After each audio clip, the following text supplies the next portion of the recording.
Hello pong muli mga kababayan, nagbabalik po inyong lingkod, si Katambay Manong po. Happy New Year pong muli, Happy New Year po mga kababayan. Samahan niyo po ako muli, komentuhan po natin itong kaganapan po ng 2025 National Budget mga kababayan. Nagpaliwanag po ang Pangulo kung saan po at kung ano po ang kanyang mga gagawin dito po sa pondo na ito. At pakinggan po natin. At bago po natin umpisahan, magandang araw po muna. Tanghali, hapon, gabi, madaling araw po sa atin lahat. Saan man bansa o sulok ng mundo, tayo naroon. Naway maingatan po tayo mga kababayan. Ito po, pakinggan po natin ang paliwanag ng Pangulo dito po sa ginawa nilang national budget po natin for 2025 at kung ano po ang gagawing programa at gagawing mga pangako at mga pangako pa sa mga Pilipino mga tambay. Komentuhan po natin ang paliwanag ng Pangulo dito po sa national budget po na pinirmahan niya mga kababayan. 2025 national budget. Pakinggan po natin ang Pangulo. Is anchored in a simple yet profound truth. The appropriation of public funds must not break the public trust. In the exercise of our budget execution function and our duty to ensure prudent fiscal management, we ensure that all increases in appropriations and new budgetary items shall now be subject to cash programming, applicable budget execution rules, and vetting and approval of the concerned offices. This way, we guarantee that these programs and projects are implementable and will redound to the benefit of our people. Sa sambayan ng Pilipino, nakikinig po kami sa inyo. Salamat po sa inyong pagkilati sa ating national budget at sa pagpuna sa kaibahan ng isinumite ng Kongreso sa President's proposed budget. Kaya naman po, kahit Pasko, kaming lahat ay nagtrabaho upang pag-aralan ito. Ito pong ipapasang General Appropriation Act ngayon. Kasama na ang mga veto ay resulta ng aming pagdinig sa inyong tugon. Nakakaasa naman po kayo sa budget na ito.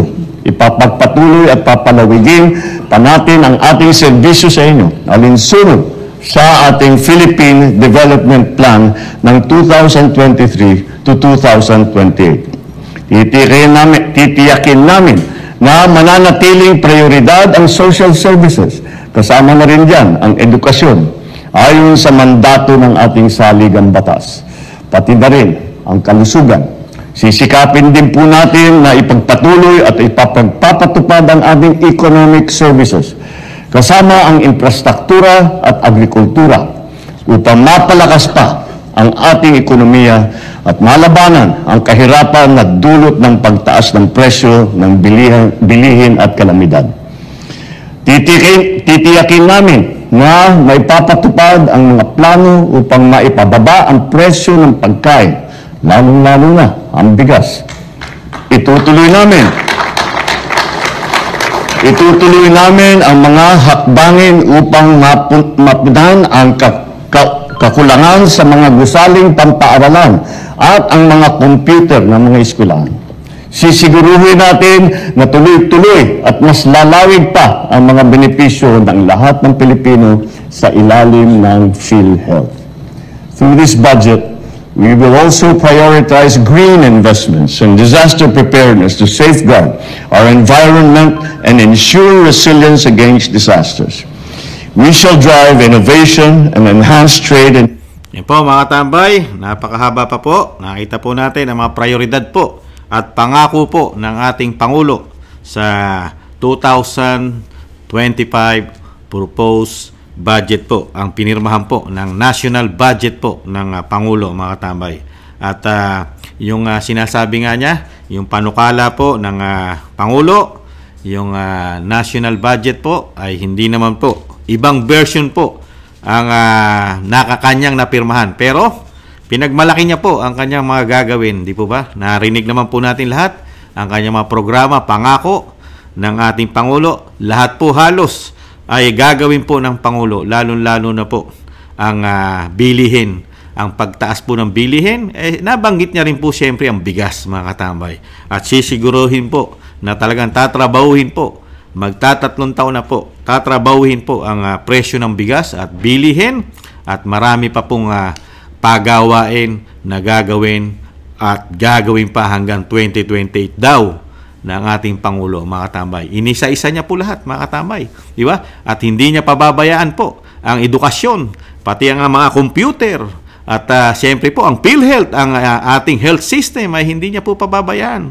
Pero sa kabila ng hindi nilagyan ng budget, mga katambay, at ibang klase, at napakarami pa po na gagawin, pati po mga pagawain po natin. Ang mga proyekto po ay talagang gagawin at gagawin daw po ng Pangulo, at para po maibangon ang ating ekonomiya, ay palalaguin pa ang ating ekonomiya po, mga katambay. Napakasarap po ng mga pangako at gagawin, promises ng Pangulo. Napakahusay po, lalo po sa speech. Nakita po natin, 3 taon na po tayong dinadala yata sa speech, sa napakagandang tinuran, mga talumpati ng Pangulo na kanyang binabasa, mga kababayan. Talagang mga Pilipino ay talagang proud na proud po dito po sa mga ginagawa po at mga proyektong ginagawa po ng pamahalaan po natin ngayon sa pangunguna po ng ating Pangulo, ng Pangulong Marcos, mga katambay, Jr. At proud na proud po rito. Nakita po natin, proud na proud po ang mga politiko natin dahil ang nasunod po sa pinirmahan po ng Pangulo, ang nasunod po ay mga politiko, at napakalalaki pong budget ang kanila pong nakuha. Lalo po ang institusyon po ng Kamara, yung kanilang ayuda, yung kanilang akap ay nasunod po. Hindi po ito naibito, mga katambay. Di po ba na-vlog na natin? Talagang naisingit po ito. At syempre po, hindi rin po natapyasan ang kanilang budget, mga katambay. Mahigit doble, nadagdagan po ito. Meron na po silang 16 billion, kung hindi nagkakamali, ay nadagdagan pa po yata ito na mahigit 16 billion pa ulit ang kanilang institusyon, mga katambay. At napakarami pa po na talagang sinasabi nga po ng ating mga matatalino at nagsusuring ang ating mga kababayan, ay talagang napakarami po na hindi po nila matanggap ang nangyaring yung mga hindi importante na proyekto ay siyang nilagyan ng isang damukal na pondo, mga katambay. At yung mga importante naman ay ang pinagbabawasan po daw ng mga pondo, pinagbabawasan, mga katambay. Kaya dito, mga katambay, ano po ang masasabi natin dito? Nakita po natin ang ating Pangulo ay nagbitaw na naman po ng mga promises gagawin, mga katambay, dahil napakalaki po ng pondo po natin ngayong taon na ito at sa nakaraang taon, at nakautang pa po tayo at lumobo pa po. Napakalaki na po ng nilobo ng utang ng ating bansa, mga katambay, sa mga plano, proyekto ng administrasyon po hanggang 2028 po ito, mga katambay. Kaya ito po, kung magtutuloy-tuloy po itong mga pangako ng Pangulo at promises niya, ay patuloy pa rin pong lolobo yata ang ating utang, mga katambay, na hindi po nakikita yata ng mga Pilipino. Tayo, nakikita po ba natin ang napakalalaking numero, pera, ang mga proyekto?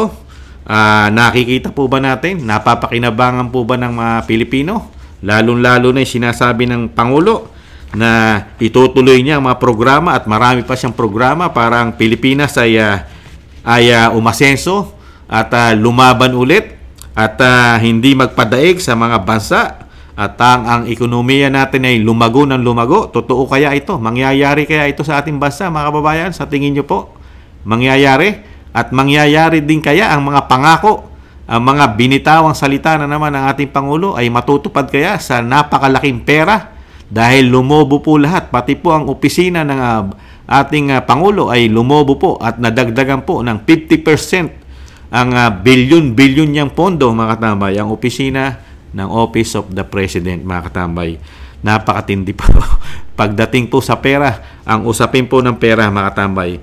Kaya nakakalungkot lang po dahil ang Pangulo ay napakahilig po magbitaw ng mga pangako na gagawin, pero karamihan naman po ay napapako, mga kababayan. Hanggang salita lang po yata ang kayang gawin ng Pangulo, mga kababayan. Hindi kaya?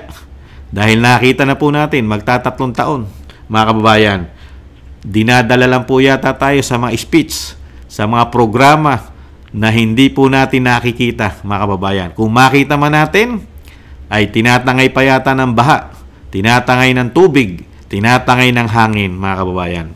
Katulad po na ipinagmalaki na flood control. At napakarami po. Napakarami. Nakakagulat lang po. Nakakalula. Nakakalula po ang natutuklasan natin. Tayong mga Pilipino, lalo yung mga pinasabog ng Vice President na korupsyon, na talagang kontrolado po nila ang pera ng bansa. Yung sinasabi nga po sa Kamara, 2 tao, at meron din daw tao sa Senado, at 2 tao sa Kamara na nakita po natin. Nasaksihan ng 2 mata natin, ay totoo pala lahat ng sinabi ng Vice President. Talagang nasusunod sa pera ng bansa ay nahandito lang yata sa institusyon ng Kamara at Senado, mga kababayan. Muli po si Katambay Manong. Ayan po, binigyan na naman po tayo ng pangako ng ating Pangulo. Ngayon, aasa pa ba tayo, mga kababayan? Pinangakuan na nga tayo eh. Pag ikaw ay pinangakuan, huwag ka na umasa. Nangako na nga eh, di po ba? Naibigay na eh. Nai-release na. Naibigay na yung statement sa Pilipino. You know, mga tambay. At nasasanay na mga Pilipino. Sanay na tayong mga Pilipino. Hanggang release statement lang ang ginagawa ng Pangulong Marcos. Kulang na kulang po sa gawa, mga tambay. Ang kanyang mga promises.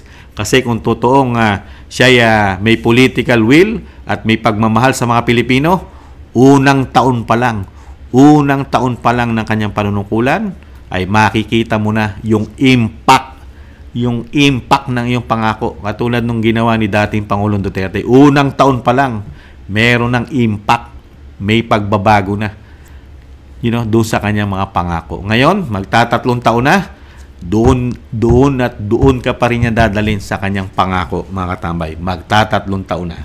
Muli po, nakakalungkot po, pero talagang ganon. Tiis-tiis, magtitiis tayo. Ganon talaga eh.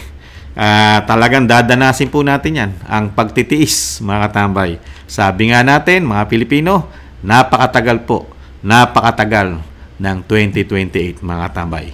Napakatagal. Pagka ganito daw po ang nangyayari sa ating bansa. Parang ang mga Pilipino, tayong mga Pilipino ay inip na inip, mga katambay. Inip na inip sa susunod na 2028 halalan, mga kababayan. Muli po si Katambay Manong, maghihintay pa rin po ng himala. Himala, mga katambay. Yan po ang inaasahan ni Kamanong, isang himala. Maraming salamat po sa naagusto po ng ating Tambayang Makabayan sa YouTube at TikTok. At ganoon din po sa mga nagla-like, share, subscribe, and comment. Maraming salamat po, mga kababayan. Sa muli po, Happy New Year! Ingatan po tayo palagi, mga kababayan, at mapayapang bagong taon, mga kababayan. Mapayapang bagong taon. Muli po, paalam, sa muli. Bye-bye!